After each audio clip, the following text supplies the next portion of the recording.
Isang mapayapang araw sa iyo. Welcome sa mga payo ni Ama, isang pag-aaral mula sa ating pamilya. Kabanata 4, Pagpapalaki sa mga anak sa pag-ibig at biyaya. Isa sa pinakamalaking pangangailangan ng bawat bata ay ang maranasan ng tunay na pag-ibig. Bagamat na ibibigay ng mga magulang ang pagkain, damit, tirahan, at edukasyon, hindi sapat ang mga ito upang matugunan ang pinakamalalim na pangangailangang emosyonal at espiritual ng isang bata. Nilalang ng Diyos ang mga bata upang umunlad sa kapaligirang magkakasamang nananaig ang pag-ibig, biyaya, katotohanan, at disiplina. Ang pagpapalaki ng anak ayon sa Biblia ay hindi lamang tungkol sa pagpapatupad ng mga alituntunin o pagwawasto ng pag-uugali. Ito ay ang pagpapakita ng puso ng Diyos sa loob ng tahanan. Sa buong kasulatan, ipinapakilala ng Diyos ang kanyang sarili bilang mapagmahal na ama na puno ng habag, mahaba ang pasensya, maawain, banal, at makatarungan. Ang mga magulang dito sa lupa ay tinawag na magpakita rin ng mga katangiang ito habang pinalalaki ang kanilang mga anak. Ipinapaalala sa atin ni Apostol Juan. Tayo'y nagsisiibig sa Kanya, sapagkat siya'y unang umibig sa atin, unang Juan Kapitulo 4 versikulo 19, KJV. Ang pag-ibig ng Diyos ang pundasyon ng pagpapalaki ng anak na Kristiyano. Ang mga magulang na nakaranas na ng biyaya ng Diyos ay mas nakahandang ibahagi rin ang gayunding biyaya sa kanilang mga anak. Pag-unawa sa pag-ibig ayon sa Biblia. Ang pagpapakahulugan ng sanlibutan sa pag-ibig ay kadalasang nakatuon sa damdamin, emosyon, o pansariling kaligayahan. Ang pag-ibig ayon sa Biblia ay mas malalim pa rito. Ito ay kusang loob na pagpili na hangarin ang tunay na kabutihan ng kapwa ayon sa kalooban ng Diyos. Ganito inilalarawan ng Biblia ang banal na pag-ibig. Ang pag-ibig ay mapagpahinuhod at magandang loob, ang pag-ibig ay hindi mainggitan, ang pag-ibig ay hindi mapagmalaki, hindi mapagmataas, nagtitiis ng lahat ng bagay, naniniwala sa lahat ng bagay, umaasa sa lahat ng bagay, nagtitiis hanggang sa wakas. Ang pag-ibig ay hindi kailanman nagwawakas. Unang mga taga-Korinto Kapitulo 13 versikulo 4, 7-8, KJV.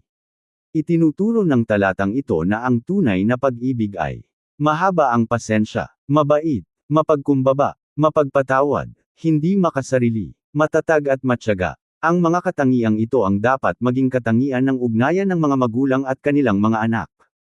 Hindi dapat kailanman mag-alinlangan ng mga bata kung sila ba ay minamahal. Bagamat kailangan ng disiplina, dapat itong laging gawin na may kasamang pag-ibig. Ang pag-ibig ng Diyos bilang halimbawa sa pagpapalaki ng anak. Ang pinakamahusay na modelo ng pagpapalaki ng anak ay makikita sa ugnayan ng Diyos sa kanyang mga anak. Ang Diyos ay umiibig ng walang pasubali, ngunit siya rin ay nagwawasto. Ang Diyos ay nagpapatawad, ngunit siya rin ay nagtuturo ng kabanalan. Ang Diyos ay mahaba ang pasensya, ngunit siya rin ay nagsasalita ng katotohanan. Sabi ng manunulat ng mga Hebreo, sapagkat ang sinumang mahalin ng Panginoon ay kanyang pinarurusahan, at pinapalo ang bawat tinatanggap niyang anak, mga Hebreo Kapitulo 12 versikulo 6, KJV. Ang pagwawasto ay hindi kabaligtaran ng pag-ibig.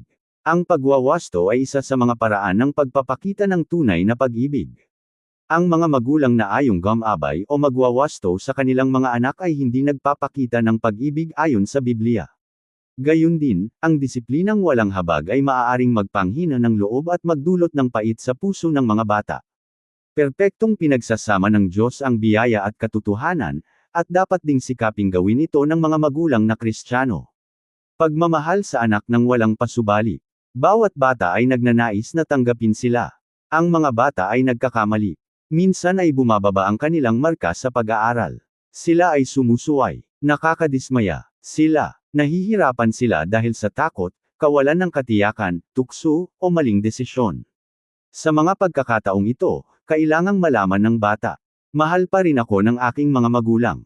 Ipinakita ng Diyos ang walang pasubaling pag-ibig sa sangkatauhan. Datapwat ipinadadama ng Diyos ang kanyang pag-ibig sa atin, na nang tayo'y mga makasalanan pa, ay namatay si Kristo dahil sa atin, mga taga-Roma Kapitulo 5 versikulo 8, KJV. Inibig tayo ng Diyos bago pa man tayo naging karapat-dapat. Dapat ding ipaunawa ng mga magulang na ang kanilang pag-ibig ay hindi nakabase sa galing o gawa ng bata kundi sa kanilang ugnayan bilang magulang at anak. Hindi dapat isipin ng mga bata na kailangan nilang pag-ukulan ng perpektong pag-uugali ang kanilang mga magulang upang mahalin. Sa halip, dapat nilang maunawaan. Mahal ako, kaya't nais kong sumunod. Halimbawa sa buhay, ang baso na nabasag. Isang batang lalaki ang aksidenteng nakabasag ng mamahaling florera habang naglalaro sa loob ng bahay. Agad siyang natakot. Inaasahan niyang sisigawan siya ng kanyang ama sa galit. Sa halip, mahinahong nagtanong ang ama. Nasaktan ka ba? Sumagot ang bata. Hindi po. Sinabi ng ama. Nagpapasalamat ako na ligtas ka. Ano ang nangyari? Tapat na ipinaliwanag ng bata ang kanyang pagkakamali. Mahigpit ngunit mapagmahal na itinama siya ng ama, ipinaalalang mag-ingat at sumunod sa mga patakaran sa bahay. Sabay nilang nilinis ang mga nabasag na piraso. Lumipas ang maraming taon, hindi na naalala ng anak ang tungkol sa florera, kundi ang pag-ibig at karunungan ng kanyang ama. Nananatili sa kanya ang aral. Ang pagkakamali ay may kaakibat na kahihinatnan, ngunit ang pag-ibig ay nananatili at hindi nagbabago.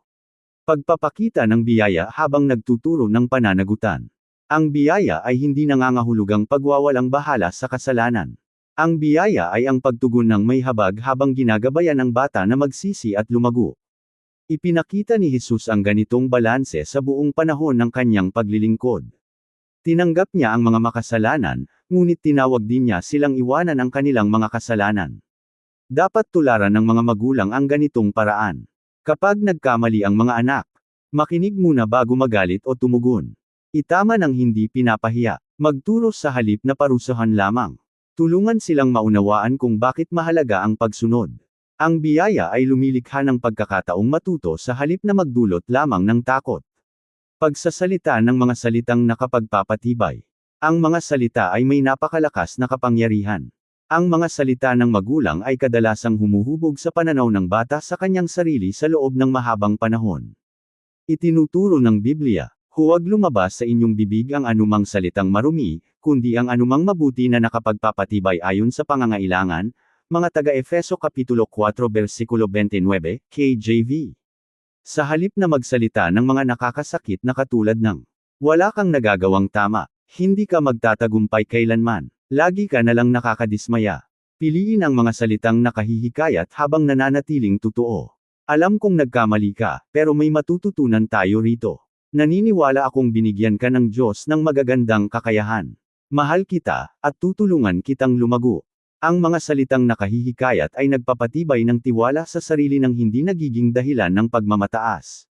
Halimbawa sa buhay, isang anak na naghahanap ng pagkilala.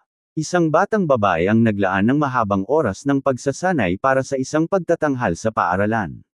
Kahit ibinigay niya ang kanyang buong makakaya, nakalimutan niya ang ilang bahagi ng kanyang sasabihin. Umuwi siyang malungkot at nawalan ng pag-asa. Sinabi ng kanyang ina, ipinagmamalaki ko ang iyong katapangan. Naghanda ka ng mabuti, at ginawa mo ang iyong makakaya. Magagamit ng Diyos ang bawat karanasan upang tayo ay lumago. Ang mga salitang iyon ay naging pinagmumula ng kanyang lakas ng loob. Natutunan ng anak na ang kabiguan ay hindi katapusan, kundi pagkakataon upang mas mapabuti pa ang sarili. Pagpapakita ng pag-ibig sa pamamagitan ng gawaing araw-araw. Ang pag-ibig ay naipapakita hindi lamang sa salita kundi sa patuloy na gawa. Nararamdaman ng mga bata ang pag-ibig kapag ang mga magulang ay naglalaan ng dekalidad na oras kasama sila. Nakikinig ng walang abala, nakikipagdasal sa kanila, dumadalaw sa mga mahahalagang kaganapan sa kanilang buhay. Ipinagdiriwang ang kanilang mga tagumpay. Inaaliw sila kapag nakakaramdam ng lungkot o pagkabigo. Tapat na nagpapatawad. Humihingi rin ng tawad kapag sila ang nagkamali. Madalas na mas naaalala ng mga bata ang mga simpleng sandali kaysa sa mga mamahaling regalo. Panalangin bago matulog. Sabay na pagkain ng pamilya. Kwentuhan pagkauwi galing sa paaralan. Yakap pagkatapos ng mahirap na araw. Ang mga karaniwang sandaling ito ay kadalasang nagiging alaala habang buhay. Praktikal na gabay para sa mga magulang ngayon. 1. Ipaalam ang pag-ibig araw-araw. Huwag isipin na alam na ng bata na mahal sila. Sabihin ito ng madalas. Ipakita ito ng Pelagian. 2. Pagbalansehin ang biyaya at katotohanan. Ang pag-ibig ay hindi dapat maging dahilan ng pagwawalang bahala sa kasalanan, at ang disiplina ay hindi dapat mawalan ng pag-ibig. 3. Makinig muna bago magwawasto. Ang pag-unawa sa nararamdaman ng bata ay madalas na nagpapaliwanag kung bakit iyon ang kanilang ginawa. 4. Hikayatin ang pag-uusap tungkol sa espiritual na bagay.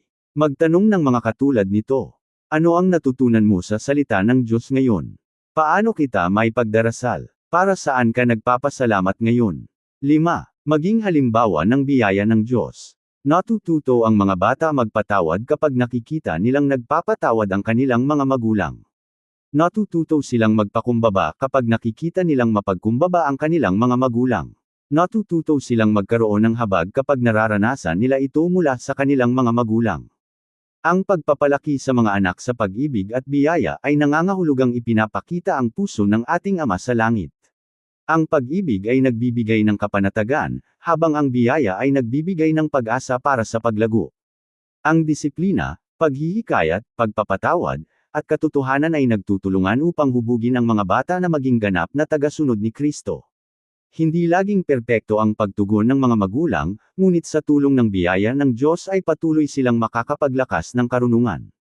Kapag ang mga bata ay lumaki sa kapaligirang laging nagpapakita ng pag-ibig ayon sa Biblia, mas malaki ang pagkakataong magkaroon sila ng tiwala sa sarili, habag, pagpapakumbaba, at malalim na pagkaunawa sa hindi nagbabagong pag-ibig ng Diyos.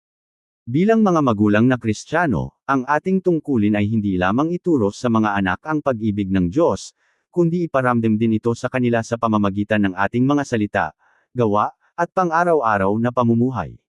Sa paggawa nito, tinutulungan natin silang maging handa na mahalin ang Diyos, mahalin ang kapwa, at tapat na gampanan ang layunin niya para sa kanilang buhay. Amen. Maraming salamat sa pakikinig. Ako si Pastor Jeff Flores, nagsasabing sa Diyos ang lahat ng papuri.